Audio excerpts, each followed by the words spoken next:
Hi, I'm Dr. Renee Thornton.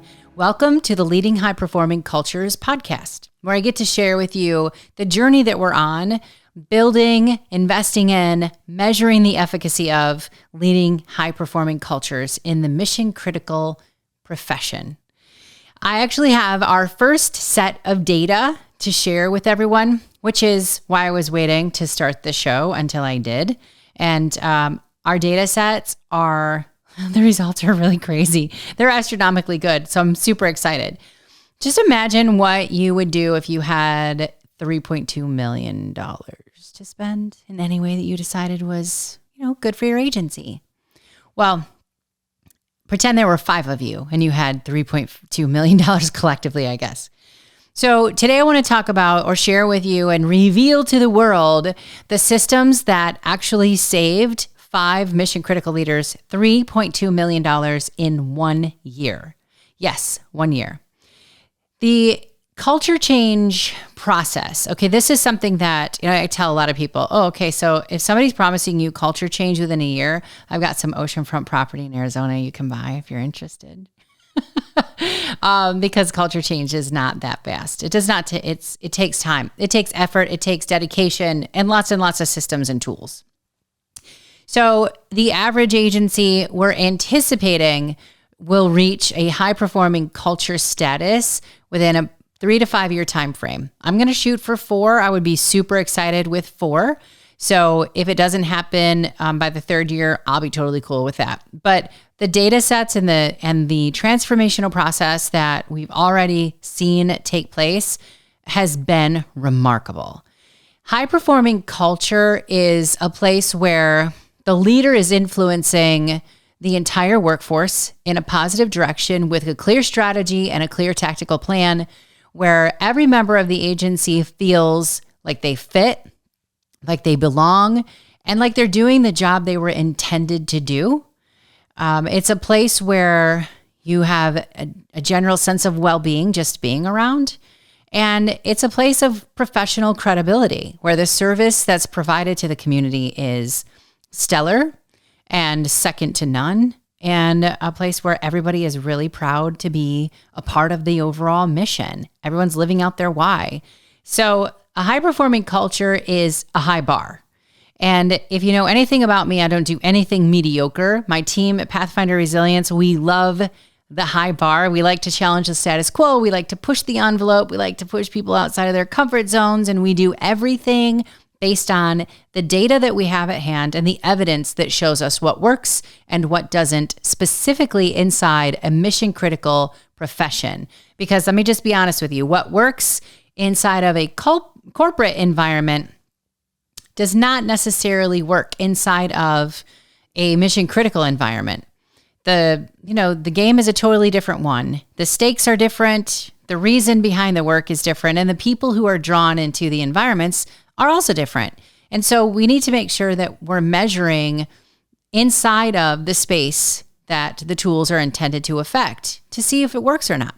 These emergency services agencies involved in the process so far achieved a 47.6% growth rate in just 12 months. From 50% organizational capacity to 74% organizational capacity. So basically from struggling to functioning, to solidly functional with clear momentum toward excellence. I mean, these are massive growth markers in 1 year. Today, I'm going to break down the exact systems that created the transformation so you can apply them inside of your own mission critical organizations. We don't necessarily want to hide our light under a bushel, I guess is what I'm getting at. So I have no problem telling you what we've done, how we've measured, what's happened to get us these incredible results. So the very first system that gets applied into the process of high-performing culture work is the selection of the right leaders. There are some leaders who are in their positions, and maybe they've been in their positions for a really long time, and they do it the way things have traditionally been done. That's their perspective. They're comfortable with it. They found their comfort zones, and they're going to maintain in that leadership style and that approach. That's okay. Those aren't necessarily the leaders that we're looking for, though. What we're looking for are leaders who recognize that the challenges of, workforce demographics, employing multi-generational workforces, like that raises the bar a tremendous amount, changes things. You guys have unique barriers, 24/7 operations, trauma exposure.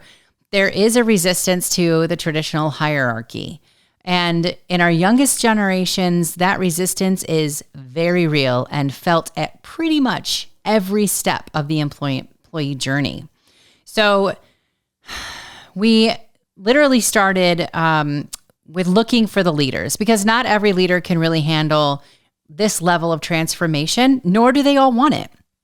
When we open the gates up to leaders who are thinking about culture and we're interested in understanding culture better and interested in pursuing a high-performing culture, even though I don't think any of them really understood what that meant, we had over 150 applicants.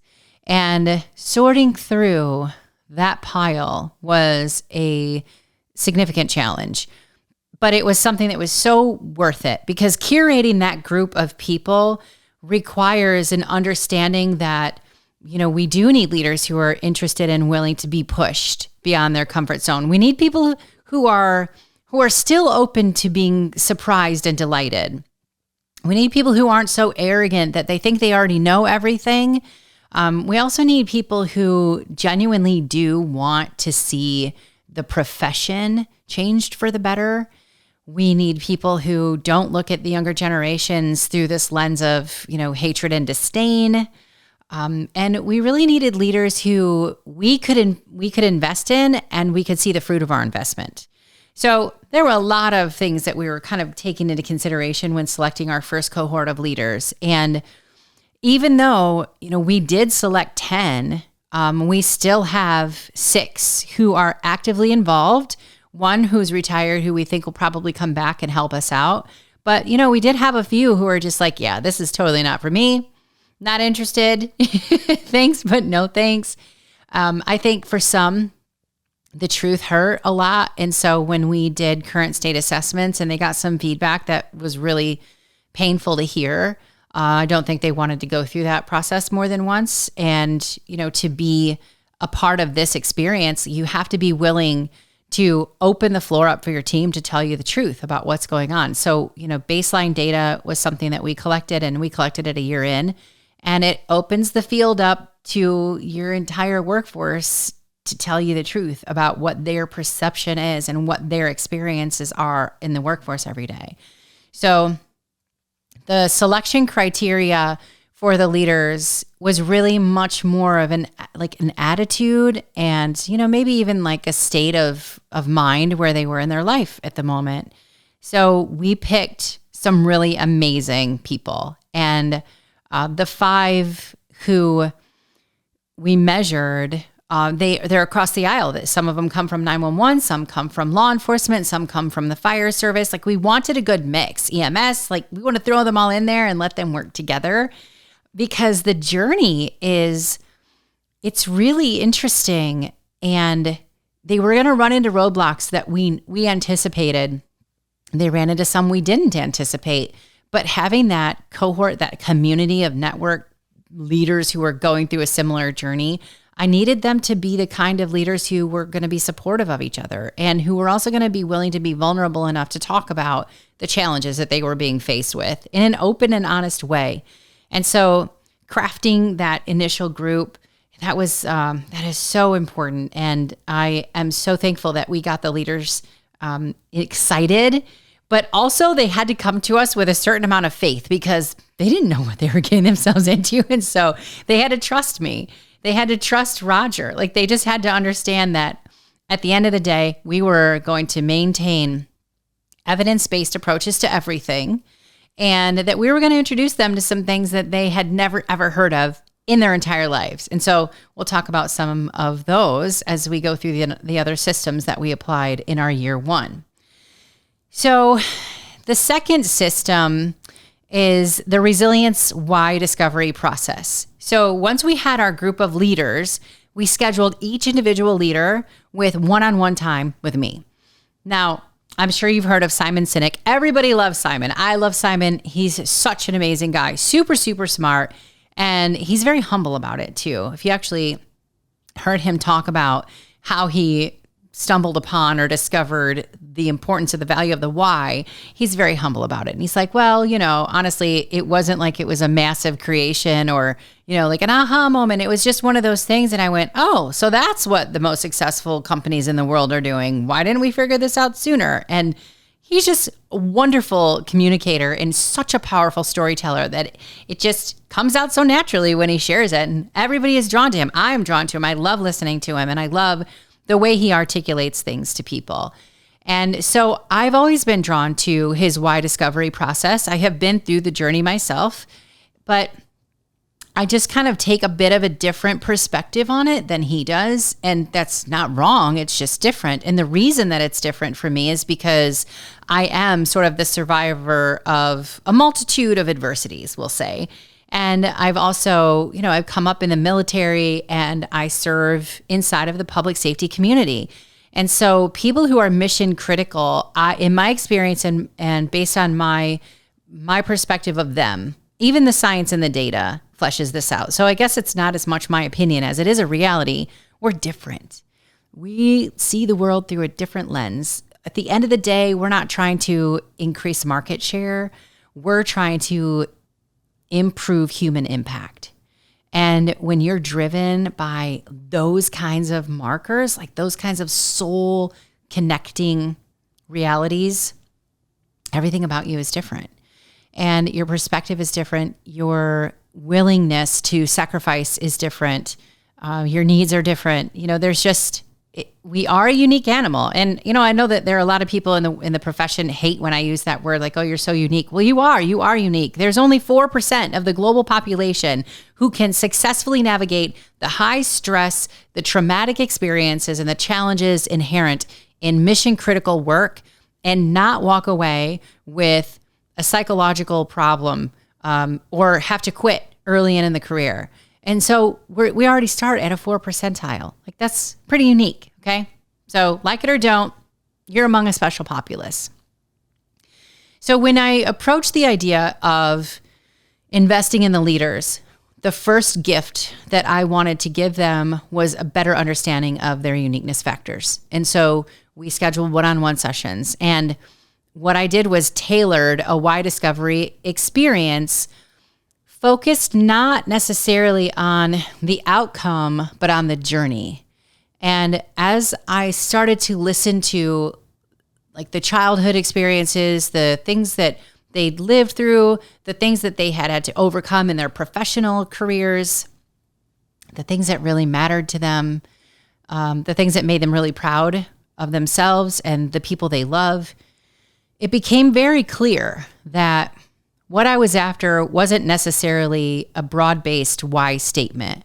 What I was actually helping them to do was to see the resilience factors of their life and to be able to look at the trauma that they have gone through a lens of intentionally building resilience.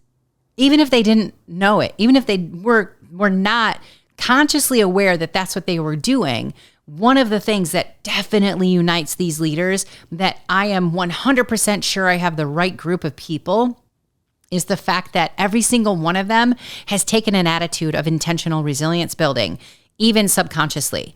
So if you know anything about me, you know I'm a master of resilience. Like, that is definitely one of the things that I am known for, is redefining or maybe just refining everybody's sort of basic definition of resilience and being very clear that true resilience is intentional. And whether that's subconscious or conscious, it is something that not everybody can do and not everybody has done in their lives.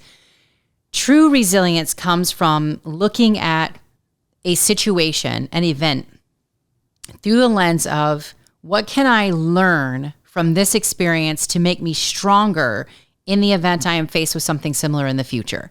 That's what resilience is in a nutshell. And it's got a number of requirements to it. Like, you can't build resilience in isolation. So you need another person, at least kind of a community really is best to really build resilience. You have to have adversity in the first place because there's no need for resilience without it. There are a number of things that kind of go into true resilience building, but people who are the strongest and best leaders in the world, the highest performers, the ones we look up to, they're the people who come out on the other side of the truly remarkably difficult things that they have had to live through stronger for it and with their eyes open. That's true resilience. And these leaders, they share that characteristic. And so taking them through this resilience why discovery process was probably the most remarkable thing I've ever gotten to do in my entire life. Super emotional, really challenging, but wow, so fulfilling. And yeah, I think the resilience why discovery experience for our leaders has probably been something that they'll talk about and think about and refer back to and basically live out for the rest of their days. And that's what we want. The highest performing leaders in the world living their why. Like, wow, go figure. So the next part of the process, the next system was the current state baseline research. Okay, so we selected the group, we got them scheduled for individual why discovery processes, and then we actually went to the workforces and said, listen, this is a journey that we would like to start walking with you, but to really kick it off and to do it the right way, we need to understand your perspective. We want you to tell us, from your point of view, what is it like to work here? We measured a number of different metrics. So when it comes to assessing the baseline of culture, we look at peer trust scores. We look at peer supervisor trust. We want to know, like, do you trust your peers? Do you trust your supervisors? Do you trust your leaders? We ask that question too, leader trust, meaning at the manager level, the command level staff, and all the way up to the executive level leader. Do you trust them? What does your individual wellness look like right now? Where are you at? What are you struggling with? What adversities are in your life at this moment? What about well-being at work? Do you feel a sense of belonging and like you fit where you are right now on your team, inside the agency overall? Then we also ask questions about employee promotion. So it's called the ENPS, the Employee Net Promoter Score. And what we want to know is, do you promote yourself and your agency to your friends and family members out in the community as a good place to work or as an ideal opportunity for someone's professional future? So these are the markers that we use as a baseline set of data for establishing a current baseline of your culture. And we're able to apply financial metrics to each one of them. So we measure each of the 6 cultural metrics. Peer trust in this demographic, so we're talking about 5 agencies in this demographic of agencies, which, by the way, just for your reference, includes the San Francisco Sheriff's Office, the Berrien County 911 Center, the Bucks County 911 Center, 2 agencies from the Royal Canadian Mounted Police up in Canada. There are 2 OCC centers, F Division and K Division. So we had 5 different agencies or 5 different agency leaders involved in this process. We were specifically investing in them, and we measured their baseline data at the beginning of this process and then 1 year later. So collectively speaking, peer trust levels were at 54.5% when we started. The supervisor trust, 57%, leadership trust, 52%, workplace well-being, 49%, individual wellness at 43%, and they started out with the employee net promoter score in the negatives at 2.6. So these are not, let me just be very clear, these agencies were not dysfunctional, toxic organizations when we first started working with them. We aren't here to save, like we don't really have the capacity to save a sinking ship. That's not what we're doing. Remember that when we went and picked out these leaders, we were looking for leaders who were already progressive, who were already forward thinkers, who were already serious about addressing, the people needs of their organization. Sinking ships are process centric so much that the people take a back seat. And it's not even that they're intentional about that. It's just like, that's the way things have been done for so long that trying to, plug the holes, it's not something that we do. So we had to start with leaders who were already progressive thinkers and already credible in their fields and already focused on culture. And then we helped to steer them in the right direction. So the process, started with the comprehensive culture assessment for each agency. And then we created the current state reports, which broke down all the analytics for each of the leaders. So average starting point across all metrics, 50.9%, EMPS at negative 2.6. So that's, collective data. So we'll get to the results at the end. The second or the next system number 4, and I'm calling these systems, but this is all part of a larger leading high performing cultures framework. These are the tools and techniques and tactics that we take in sort of the first phase to unite the leaders, to make sure that we're all on the same page so that we have the data that we need. So the fourth system involved in this is the Leading High Performing Cultures Summit Experience. This takes place up on Mackinac Island in Michigan at the Inn at Stonecliff. Now, I'm letting you know that because the location makes a huge difference. The location was strategic. Mackinac Island is a place where there are no cars. If you want to transportation around the island, like to get there, you got to take a ferry. Once you're there, you're either walking or you're on a horse and buggy, on a carriage ride, or you're on a bicycle. That's about it. You don't get another option. So there's also something to be said for the exclusivity of this location. It's very safe. It's very peaceful. We did it in the fall, which we will always do it in the fall because it's quieter on the island then. And when you get there, we don't even tell people to bring their work laptops. Like, just leave them back. Leave them in your rooms. If you do, bring them by mistake, but leave them in the office, really. Set it up so that when you're here. Because this summit experience isn't just about leading a high-performing culture. It's about investing in a high-performing leader. And let's be honest, you guys don't invest in yourselves very well. It's primarily because you get in the role and every single day is a fire. And so you're putting out a fire after fire after fire after fire. And when do you prioritize you? Basically, you don't. So we wanted to prioritize the leaders. So the summit experience invests a great deal in the individual who's standing there. And it also connects every single individual in very specific tactical ways. When you come to the experience, night one is dinner where you just mingle a little bit and everybody's kind of sizing each other up. Who's here, from where, what's your background like? Do I know you? Have I ever met you? So it's just a little bit of small talk. After dinner, you receive your current state assessment results and you take those back to your room. And honestly, this is a very difficult process or a difficult experience for our leaders. We had a couple of them get very emotional. We expect that, it's hard. It is so hard to hear negative feedback. It's really hard to think that you're doing the right thing. Your intentions are great, and yet the best of intentions aren't landing with your staff. So that's a tough night for a lot of people. I remain available to answer questions about the data or, just to provide solace and encouragement to people who are really struggling with the results.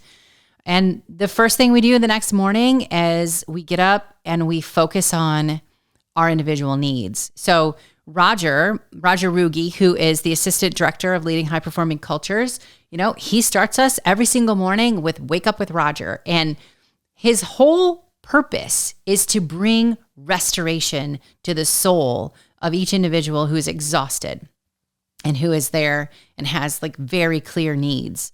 And to also bring awareness to the fact that once you leave, you need to keep doing this. So he introduces people to things they've never even heard of, things that really push them outside of their comfort zone.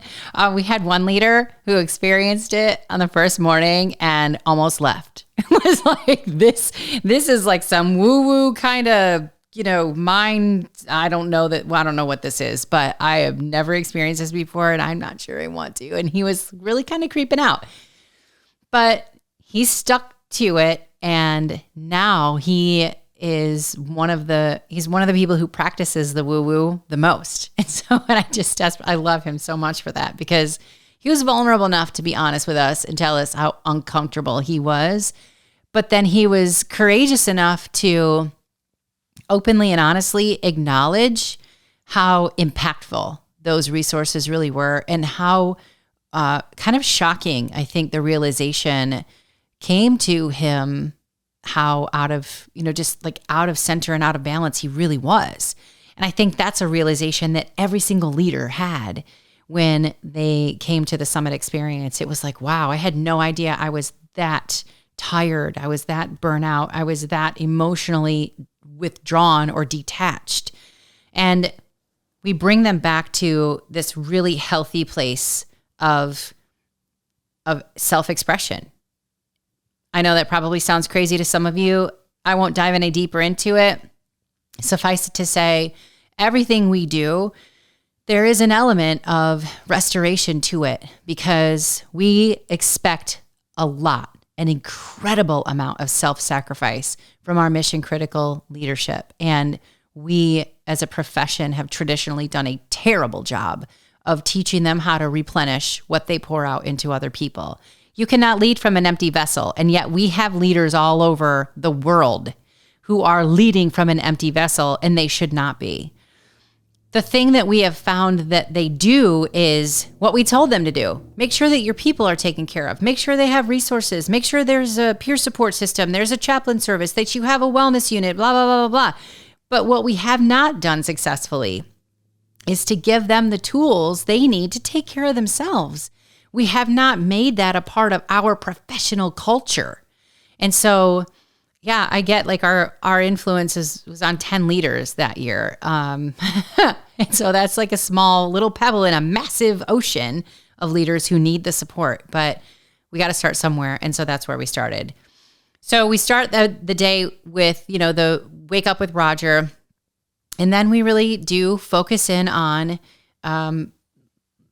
this new mindset of a high-performing leader and the multi-generational demands and requirements of this different workforce, and what it means to be an influencer instead of, just be like, oh, I'm the executive, I've got the title, so therefore you have to follow me. And so we go through instructional experiences, and but I think the thing that really brought the group together was when they, like, first thing in the morning after our woo-woo session was over, call it woo-woo, Roger is like the master of evidence-based woo-woo.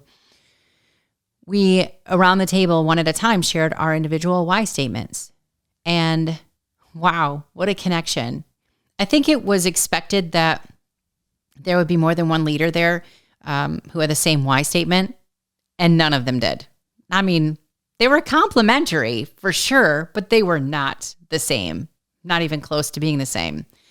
And so listening to someone else who went through the same experience you did, to get to your resilience why statement, then you're sharing that why statement. And it was just such a bonding experience for people. And it connected them in just such a beautiful way. Like, I was so proud of them. And and I think from then forward, they really felt like there was a soul connection. And it wasn't like they knew it wasn't a conference. It wasn't a traditional anything. Nothing that they were going to experience from that moment forward was going to be at all what they thought. And it definitely delivered. So they get to go through a forging experience. There's a gentleman up here on the island who was in that Forged in Fire TV show. And he's really, really talented. His name is Chad. So he has a forging experience on the island. And so the leaders got to take this just, sort of useless piece of material and forge it into a knife. And they got to do that together. And so they got to bring their knives back and show them to their families and their agencies. And so that was really cool too. So it's a highly experiential summit. And every experience is meant to confront the truth about where they are individually and where their agency is, and also to expand their minds about what's possible, and to bond them in a way that will ensure their connectivity long after the summit is over with, which is a part of this experience. Every single month for 2 hours, these leaders committed to meeting together in a virtual space. There was no, hey, it was really cool. It was nice to get to know you. Yeah, I thought you were a pretty cool cat. Maybe I'll see you at the next conference or whatever. No, it was, I'm prioritizing this community of leaders. I'm going to continue investing in them. We're going to get together once a month. So we share best practices. We talk about where we're at in the journey, what's working, what challenges you right now. And so then someone else can offer up like, hey, here's a suggestion, here's something. Some of the coolest tools that are now being applied inside of the workforces have come from ideas that were generated by one of our leaders. So that piece of the puzzle was intentional and highly effective. What surprised me was the fact that they took it to a whole nother level. And so they created this text group where they actually just started to share small wins with each other via text message when they would happen. And so we would just randomly get text messages. Hey, just want to let you know, today I had a conversation with one of my energy vampires and holy smokes, that was daunting, but highly successful. And everybody celebrates that. And so as time progressed, they went from like being leaders in peripheral agencies to being friends. And now I 100% know that our core group are friends. They're going to be friends for life. Like that's been a beautiful, and that can't be captured in a financial metric. But I think it's something that each one of them has realized that leading in isolation is really difficult and it's so unnecessary. And when you can find that really great core group of leaders who genuinely have your best interests at heart, man, you better take advantage of that and jump in with both feet. That's been an incalculable benefit to this process. So the summit was definitely the crucible. Like the transformation in that group accelerated pretty tremendously. From there, we dove into something called the agency-wide discovery process. We really wanted to be able to identify what the differentiator of that culture was. Because if you understand your organization's why, then you have the baseline structure for your organizational DNA. And so each agency experienced the why discovery process and ultimately ended up with one statement that is their uniqueness factor. And from that one statement, we can craft all kinds of messaging, specifically to like scouting for the highest performers, because young people are 100% interested in understanding your culture. And if you have a great why statement, they know your culture, like they just understand it. So Pathfinder Resilience's why, it tells everybody what we believe and what we do. Our why statement is very clear. It is simply this. We believe that when we invest in leaders who want to change the world, they will. It's that simple. We are a group of professionals who are united by a belief that if we invest in the right leaders, the ones who really want to change the world, that they will. We have confidence that the work that we do, the resources that we bring to bear, the talents that we bring into this experience are going to help them change the world.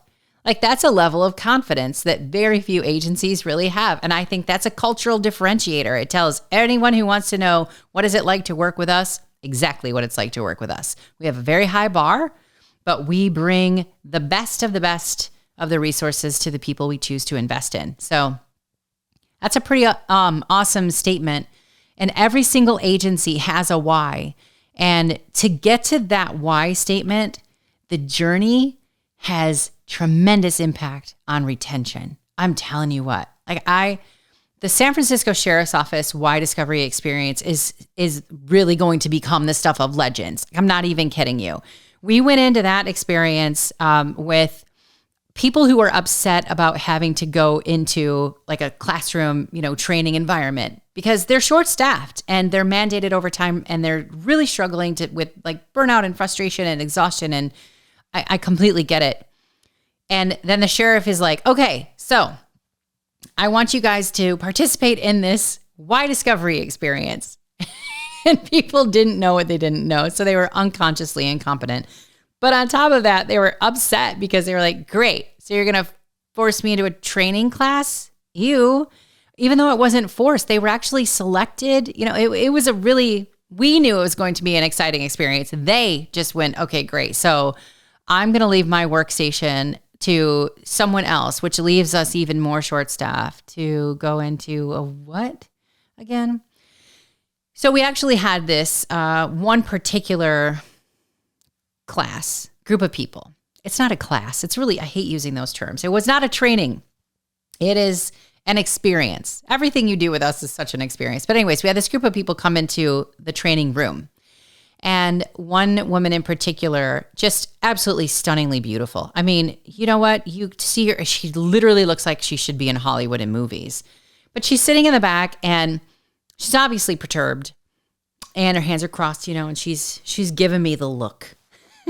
I didn't blame her. I mean, this was like the 5th or 6th or 9th group that we'd worked with. And every group had, its own selective little group of people who were upset about having to be there. And so, it's just the way it goes. It's really hard to stay upset though with me in front of the room because I'm so enthusiastic and I love what I do and it oozes from my pores. And so it didn't take very long and her arms uncrossed and her walls came down and she was leaning forward and she was super engaged. And then before you know it, like she's sharing personal stories that had the entire room in awe of her. And that's literally the magic of doing an agency-wide discovery experience. We talk about the things in your career that have made you the proudest of what you do for a living. Let me just tell you what, those things are so uniting. There is nothing divisive about that. Nothing whatsoever. It's the stuff that you have done that's remarkable, that's incredible, that stays with you, that's a part of your DNA now. And we get to share it in a room with each other. We also talk about, our origin stories. What brought you to this agency, for example? Where were you in your life? Believe me, there's a strategy behind that. And that might be a podcast for another day because that's a full-on strategy. It has to do with scouting and the future and all that. But so everybody in the room got to share something that made them really proud, and she was among them. And then after the experience was over, we take the themes and bring them all together, and ultimately we craft out a why statement that really is a great reflection of that group of people. And after the fact, she came up to us and she was like, "I'm really sorry. I just wanted you to know I was angry. I was frustrated. I didn't want to be here. And frankly, it was impossible to feel that way when you were smiling at me the way that you were, Dr. Thornton." And I was struggling. I was like, and I told her, I said, well, enthusiasm is the most contagious human emotion. And so I tend to go into things incredibly enthusiastic because you can't not. I mean, I love what I do.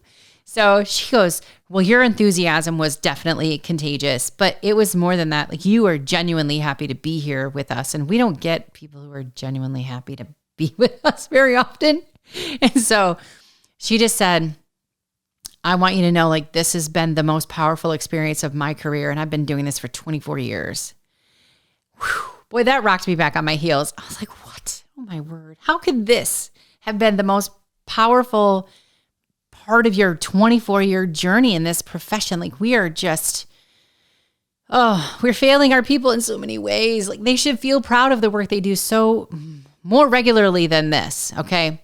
Either way, the agency-wide discovery experience retained more high-performing talent, I think, than any system that I've ever applied to any process in my professional career. And that's been 25 plus years. So it might seem like it's such a fluff and nonsense to do an agency-wide discovery process. But if you want to keep the best talent, you remind them why they're there and why they love their job so much. And then they connect with each other in a way that's like, wow, I had no idea that was your perspective. I didn't like you 5 minutes ago, but now all of a sudden I feel like we should go and have a drink together. Like, it's just a powerful journey for them. And I'm so honored and blessed that I get to walk with them through that. So the agency-wide discovery, hugely important. Once you have that why statement, then you have your uniqueness factor. You have the basis of your organizational DNA, your scouting plan, your DNA onboarding process, your retention program.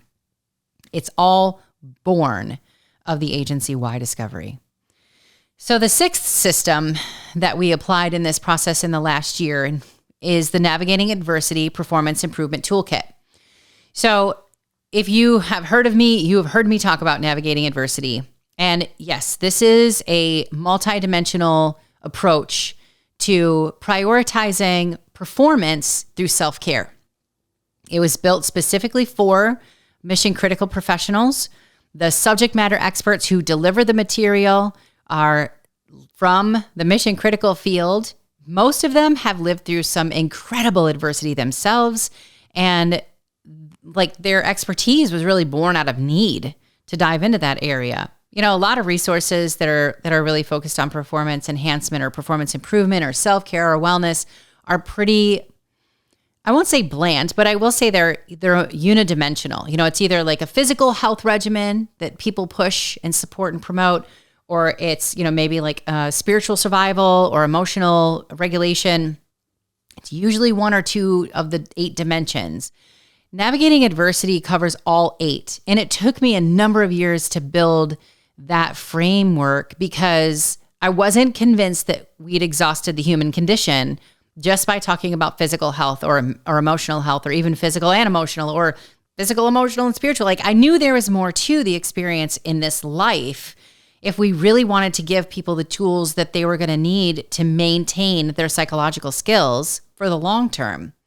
And let's be honest, like if 4% of the population have the psychological skills to begin with, we also have to be honest that those skills are perishable. So we have a responsibility as leaders to provide them with a toolkit that's going to help them maintain those skills. It also sends a message of personal accountability.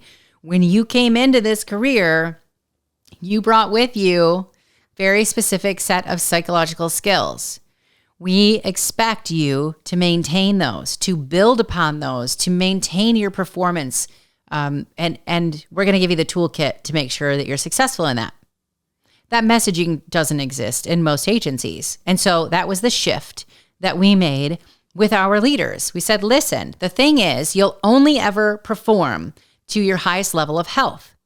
At the end of the day, that's the truth.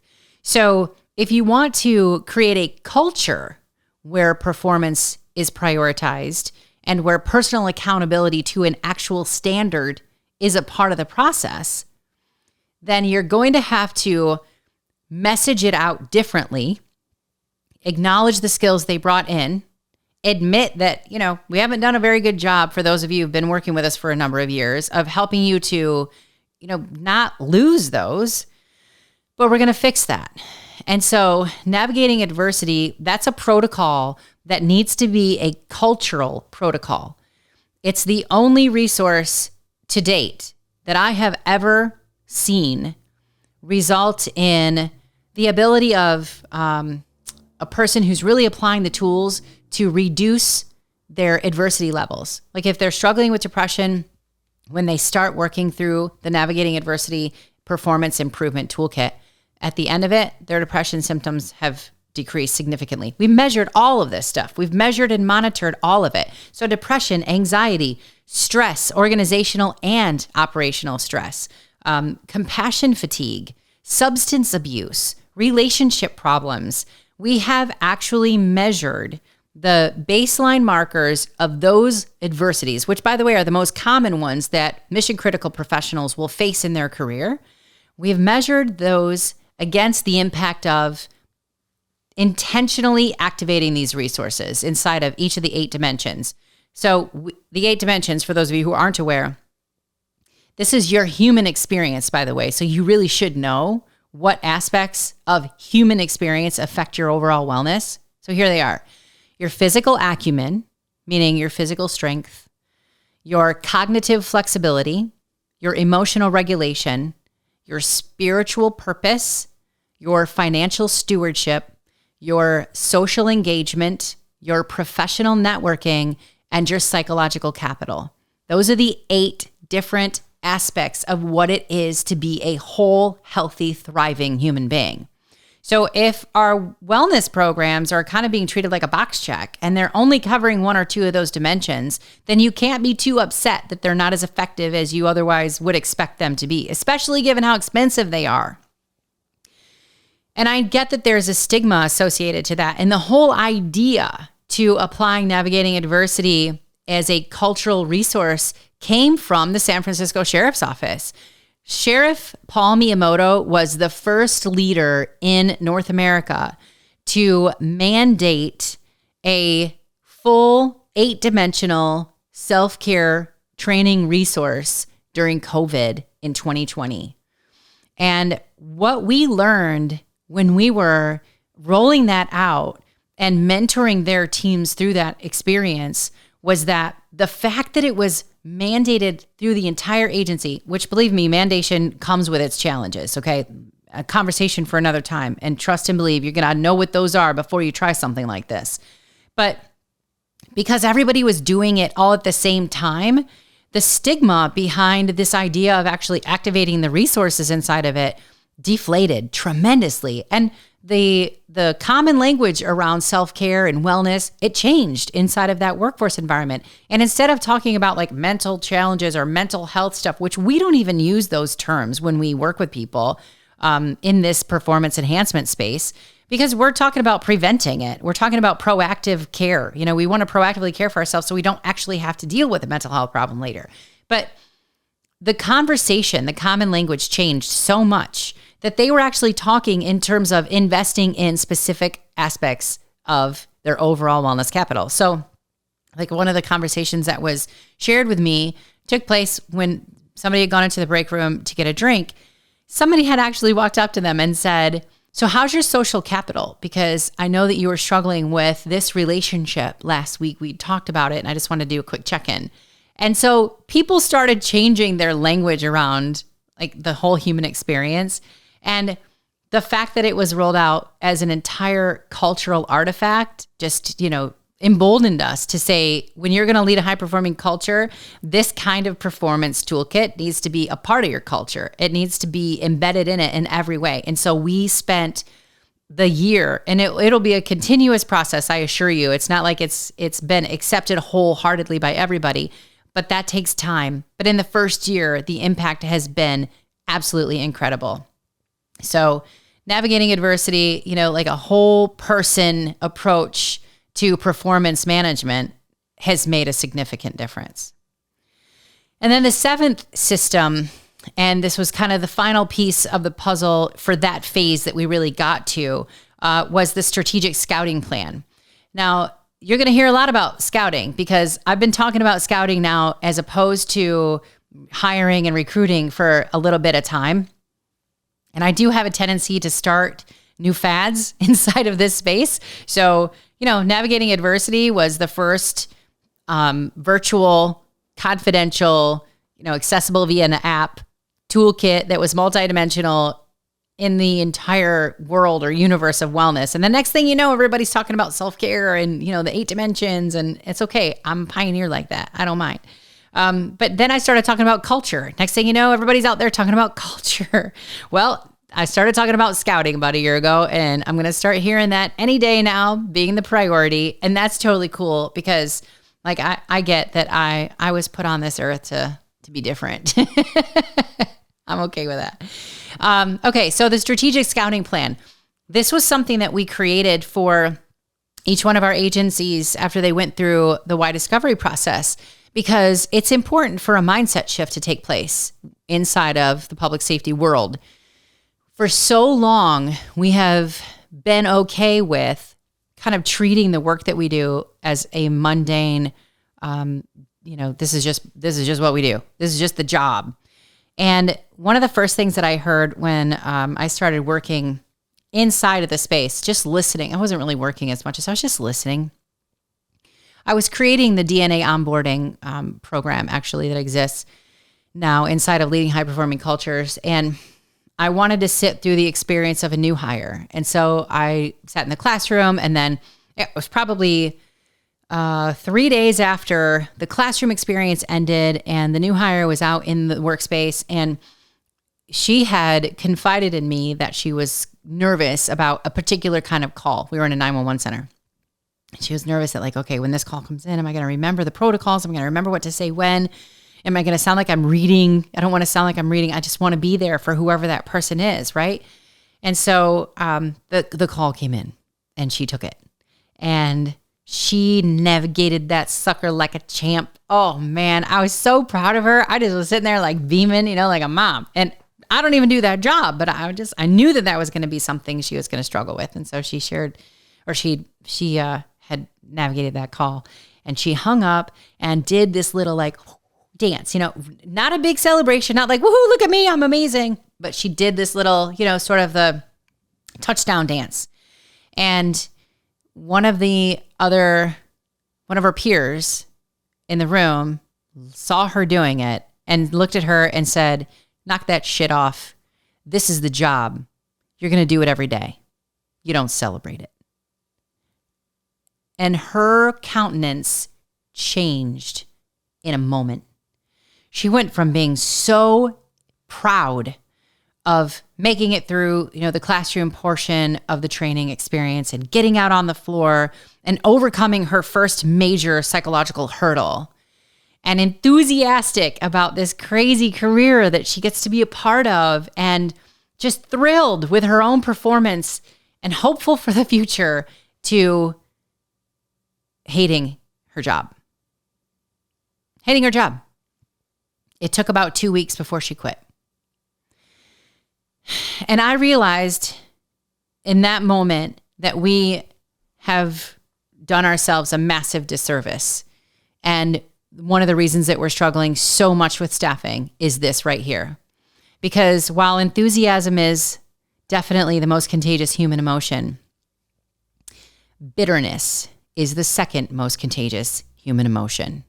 And that person who shut her down from celebrating a significant to her success was filled with bitterness, just teeming with it. And she could not tolerate anybody in her space celebrating something that she thought was just not important and not valuable. We have become apathetic to how awesome it is that we get to do this job. And if leaders are apathetic about how incredible the sacrifice and the journey and the learning and the responsiveness and the ability to save the day, like if you have gotten apathetic about that, you are the problem. So I don't want to hear you complain about staffing challenges, because nobody wants to work somewhere where you're not allowed to be proud of the work that you're doing. Nobody. Accountants want to be proud of their job. Teachers want to feel proud of the work that they do. People who drive trains, locomotive engineers, they want to be proud of the work that they do. And they don't want to be in a space where they're going to get shut down for that enthusiasm. And I don't blame them one bit. And you shouldn't either. So this idea, oh my gosh, we're struggling with staffing. Yeah, well, big shocker there, buddy. You're struggling with staffing because the attitude inside of your workforce sucks. And energy vampires are literally sucking the life out of the enthusiastic newbies who come into this career because they're so excited to be a part of something bigger than themselves. So if you really want to solve your staffing crisis, you got to get a different mindset. And you have to have a no tolerance policy for that kind of behavior out in the workforce. So to get them started on this mindset shift, we actually create for our leaders the strategic scouting plan, which shows them how do you take your agency why statement and connect it with the leader's why statement, and then craft out messaging so that you're appealing to multiple generations, because you're not just looking for the youngest generation to recruit, you're also looking for lateral movements and people who want to work in a high-performing culture. So you have to be able to reach each one of them, and you have to be able to reach them where they're the likeliest to be. And that's where the scouting piece comes into play. So just bringing this awareness to them and giving them some insight into ways that they can adjust their approach to staffing had a measurable impact, obviously. So the strategic scouting framework played a really big role. Now, the employee net promoter score, in my opinion, is probably the biggest point of reference, like the biggest data point to really pay attention to and to hone in on when it comes to the results at the end of the year.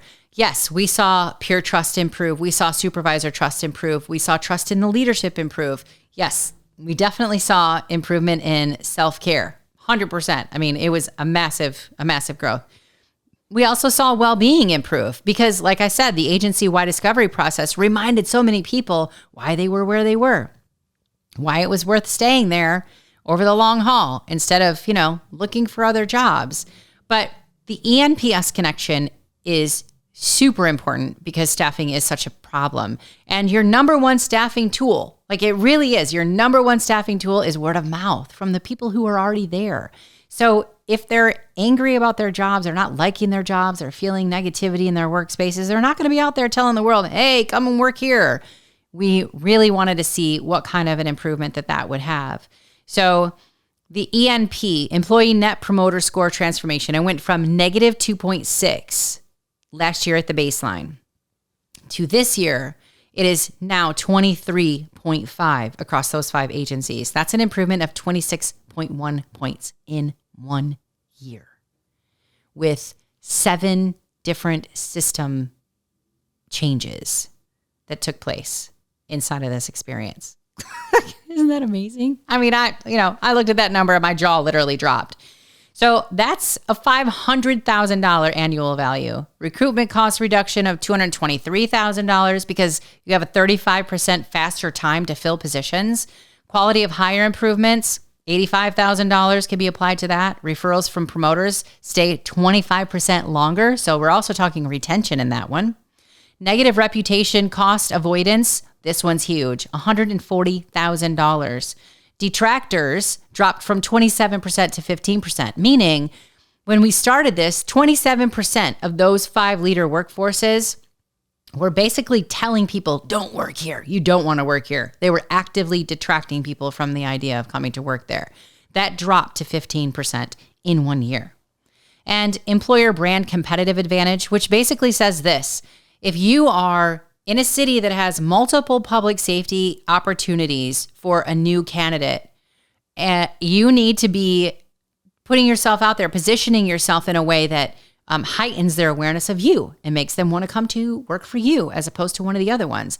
And if you're in a region where you're finding that your staff is being poached by a nearby agency that can pay more per hour or has like a really appealing compensation package, this makes a huge difference. So employer brand competitive advantage improved by $52,000 in 1 year.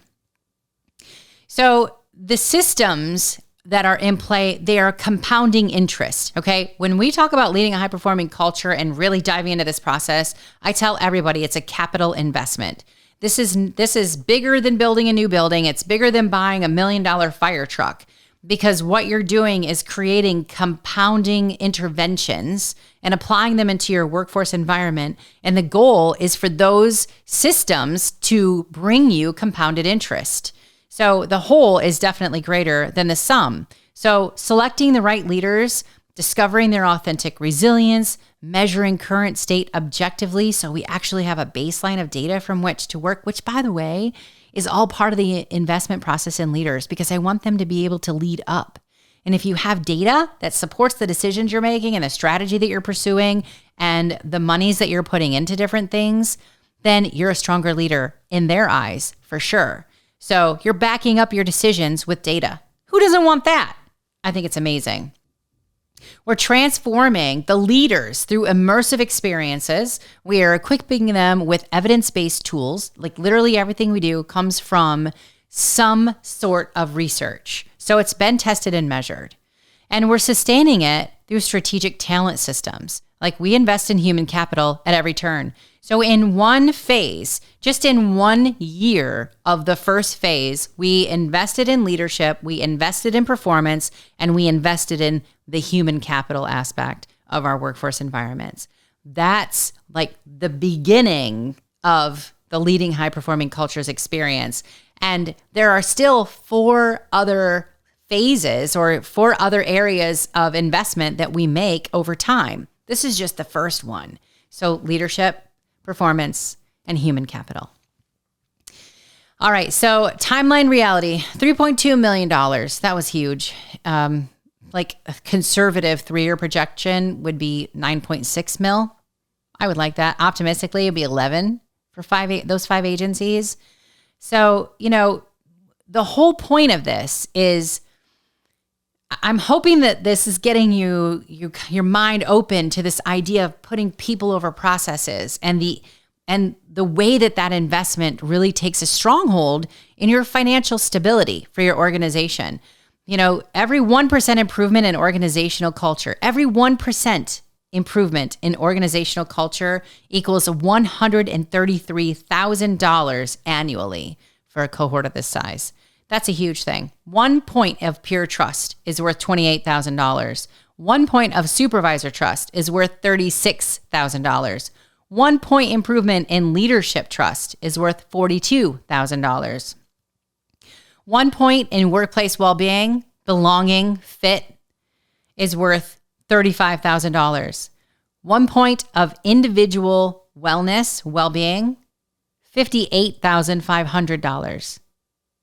That's a lot, okay? One ENPS point is worth $19,000 in recruitment efficiency and the quality of your hires.